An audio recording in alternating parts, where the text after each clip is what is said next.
And now the stories are over. The lonely highway, the distant star, the mysterious box, they all fade away, leaving only the quiet of your own room and the soft sound of your own breathing. Perhaps these tales have given your restless mind a place to wander, a mystery to ponder as you drift deeper into the night. Because sometimes, the best way to escape our own worries is to get lost in someone else's nightmare. If only for a little while. Sleep well. And if you dream, try not to dream of the things we spoke of tonight.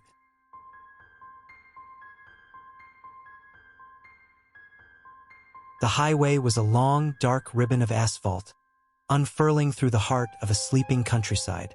For hours, a college student named James had seen nothing but the twin beams of his headlights cutting through the darkness, and the steady, hypnotic rhythm of the white lines disappearing beneath his car. He was on his way home for the winter break, a grueling 10-hour drive that he had foolishly decided to make in one straight shot. Now, at 3 in the morning, with his eyelids feeling like lead weights and the car's heater lulling him into a stupor, he knew he had to stop. He was beginning to believe he was in a part of the world that civilization had forgotten. But then, cresting a small hill, he saw it. A beacon of brilliant, clean light in the overwhelming darkness. It was a 24-hour gas station and convenience store. It looked brand new, its pristine white and red sign glowing warmly against the black sky. It seemed too good to be true, a perfect little island of safety in the middle of nowhere. But there is a certain kind of emptiness that feels less like peace, and more like a stage waiting for a grim play to begin. He pulled off the highway and into the empty parking lot. The entire place was immaculately clean, the concrete unstained, the windows sparkling. He filled his tank, the pump clicking in the profound silence, and then headed inside for a much-needed coffee. He pushed open the glass door, and a soft, pleasant chime announced his arrival. The inside of the store was just as pristine as the outside. The floors were polished to a mirror shine, the shelves were perfectly organized, and the air was still and silent. It was also completely empty. There was no one at the counter, no one stocking shelves. He was utterly alone. He walked to the back, to the coffee station. He poured himself a large black coffee, the aroma rich and inviting. As he put the lid on the cup, he glanced towards the front counter again. That's when he noticed the cashier. It was a mannequin, a female mannequin, dressed in the store's uniform, propped up behind the cash register in a seated position. It was incredibly lifelike, with detailed features and glass eyes that stared blankly ahead. James let out a small laugh. It was a quirky, clever solution for a place that probably didn't get much traffic at this hour. A way to have a presence at the counter without needing to pay an employee. He thought it was brilliant. He decided to grab a bag of chips. He walked down an aisle, scanning the shelves. That's when the first thread of unease began to unravel in his mind. The shelves were fully stocked with bags of chips, cans of soda, and boxes of candy. But none of them had any branding. Every single product was in a plain, generic package, a matte white can, a silver bag, a simple blue box. There were no words, no logos, no pictures. Just colors and shapes. It's funny how the human mind works. It will fight to find logic, to find a rational explanation, even when every sense is screaming that something is fundamentally wrong. He told himself it was some kind of minimalist, artistic store concept. He abandoned the chips and decided to just pay for his coffee. He walked back to the front counter. As he approached, he noticed something new. The mannequin's head, which he was certain had been facing straight ahead, was now tilted slightly to the left, as if it were curiously observing the lottery ticket dispenser. A shiver traced its way down his spine. He was just tired, he told himself. He was seeing things. He pulled a $5 bill from his wallet, planning to just leave it on the counter and go. But as he placed the money down, he glanced at the mannequin's face one more time. His head was now tilted to the right. There was no question. It had moved, and its faint, painted smile seemed somehow wider, more predatory. Panic, cold and sharp, seized him.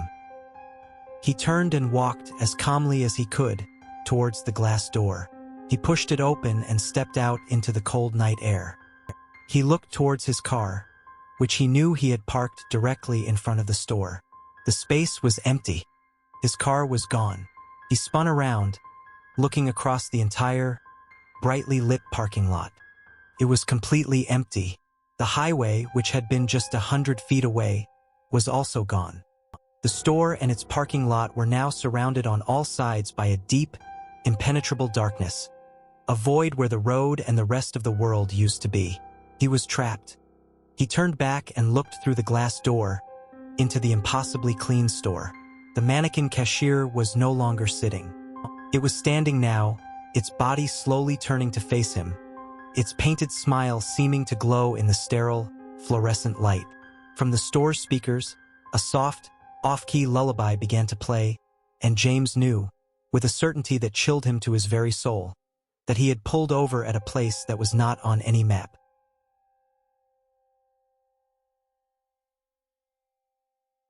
Our second story is not a single narrative, but a series of entries from a journal. The journal belonged to a man named Thomas Griffith, a lighthouse keeper in the late 19th century. His post was a lonely, jagged rock off the coast of New England, a place where his only companions were the seabirds and the endless, churning gray of the Atlantic Ocean. The following are the final entries from the logbook found in the abandoned lighthouse in the spring of 1888. October 12, 1888. The autumn gales have begun in earnest. The sea is a furious beast today, throwing itself against the rocks with a sound like thunder. The lantern is in good working order. Polished the lens this morning. Provisions are well stocked. Another 2 months until my relief arrives. The solitude is a comfort, as always. The steady rhythm of the light and the waves is the only clock a man needs. October 23, 1888. A change in the night sky. For a week now I have observed a new star. It is in the western quadrant, near the Orion constellation. At first I thought it a ship's lantern, but it does not move. I have checked my charts. There is no star recorded in that position. It shines with a pale, greenish light, a most unusual color. It is faint, but it is undeniably there. Perhaps it is a comfort to think of the stars as constant and unchanging. But what happens when that constancy is broken? What happens when something new appears in the heavens? November 5, 1888. The star grows brighter. I am certain of it. Each night, its green glow is more pronounced. It is no longer a pinprick, but a small, distinct disk of light. I have begun to have strange dreams. I dream of vast, empty spaces between the stars, and a low, rhythmic, pulsating sound, like a slow and massive heartbeat. I wake up and can still hear the echo of it in the silence of the tower. November 18, 1888. The sound is no longer confined to my dreams. Last night, as I stood on the gallery, I could hear it. It is a low, subharmonic pulse. It is not the sea. It is not the wind. It comes from the sky, from the direction of the green star. I feel as though it is vibrating in my very bones. The gulls have gone silent. They no longer circle the tower. The sea itself seems quieter. Or perhaps it is just that the sound from the sky is overwhelming everything else. The light from the star now casts a faint, sickly green glow upon the waves at night. I feel as though I am the only man in the world, and I am being watched by an unblinking green eye. December 2nd, 1888. It is difficult to write. My hands tremble. The sound is constant now. It is a voice. It does not speak in words, but in patterns, in pulses of light and sound. It speaks of the vast emptiness. It speaks of a great hunger. The star is no longer a star. It is a hole in the fabric of the night, and a terrible, green light is pouring through it. I have stopped lighting the lantern. Its feeble yellow beam is a mockery against the brilliant, awful green that now illuminates my rock. This light is a lie. The only true light is the green light. The only true direction is the one it shows me. December 12, 1888. I understand now. It is not a star. It is an arrival. The sound is a song of welcome. I have spent my life tending a light to warn ships away from the rocks. A fool's errand. My true purpose, I see now, is to be a beacon of a different kind. To be a witness. The light is very close. It is no longer just in the sky. It is here. It is outside my window. I must let it in. I must open the door and welcome the new light. The final log entry is a single, frantic, ink-blotched scrawl, written with a trembling hand. December 15th, 1888. The light is inside the lighthouse.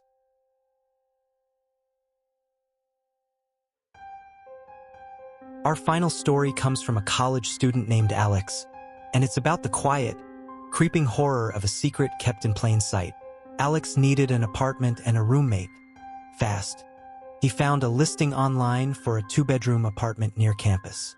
The roommate was a quiet, introverted student named Simon. The place was perfect, and Simon seemed normal enough, if a little strange. He was pale, gaunt, and rarely made eye contact. But he paid his share of the rent on time, and that's all Alex really cared about. But Simon had one strange possession, and one simple, unnerving rule.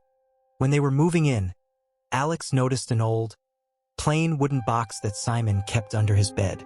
It was about the size of a shoebox, dark wood, with no lock or markings. When Alex had asked what was in it, Simon's friendly, awkward demeanor vanished. His eyes grew cold, and he said, in a low, flat voice, "That's just mine. Don't ever touch it." The sudden intensity of the warning was jarring, but Alex just shrugged it off. Everyone had their quirks. The first semester passed uneventfully.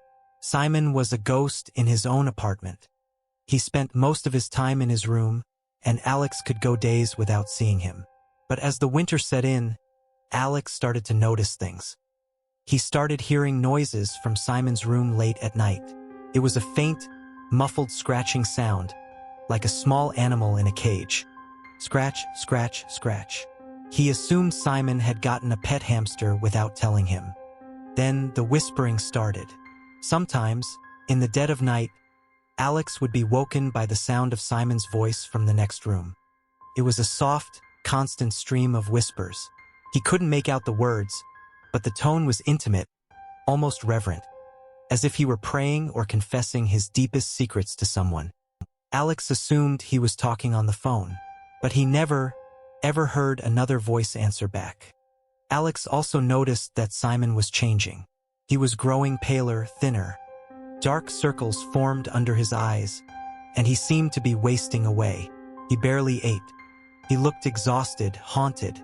Alex's concern began to mix with a growing, unspoken dread. His mind kept returning to the wooden box under Simon's bed. One night, Alex came home late from the library. The apartment was dark and silent. As he walked past Simon's room, he saw that the door was open just a crack. He had never seen inside his roommate's room before. He peered through the opening. Simon was sitting on the floor in the dark. In front of him was the wooden box. His ear was pressed tightly against the lid, and he was listening with an expression of intense concentration on his face.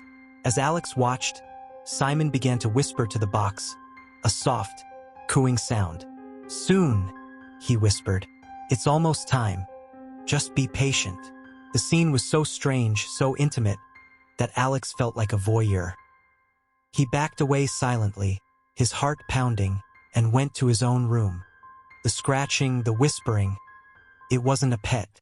It was the box. The final piece of the puzzle clicked into place a week later. Alex came home to find a note on the kitchen counter. It was from Simon. It read, "My lease is up. Thanks for everything." Alex went to Simon's room. It was completely empty. All of his clothes, his books, his belongings were gone. Everything except for the plain, wooden box, which now sat in the very center of the empty room. For a long time, Alex just stared at it. The rule was don't ever touch it. But Simon was gone. He knelt down, his hands trembling. The scratching sound was coming from inside, louder now, more frantic. He could hear a faint, dry, whispering sound, like dry leaves skittering across pavement. He knew he should just leave it, throw it out, call someone. But the curiosity, the need to know what his roommate had been whispering to for months, was overwhelming. He slowly reached out and lifted the lid. The story ends there.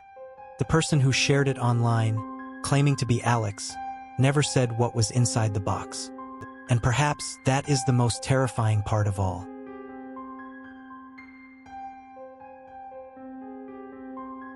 It's just past midnight, a time for rest, a time for dreams.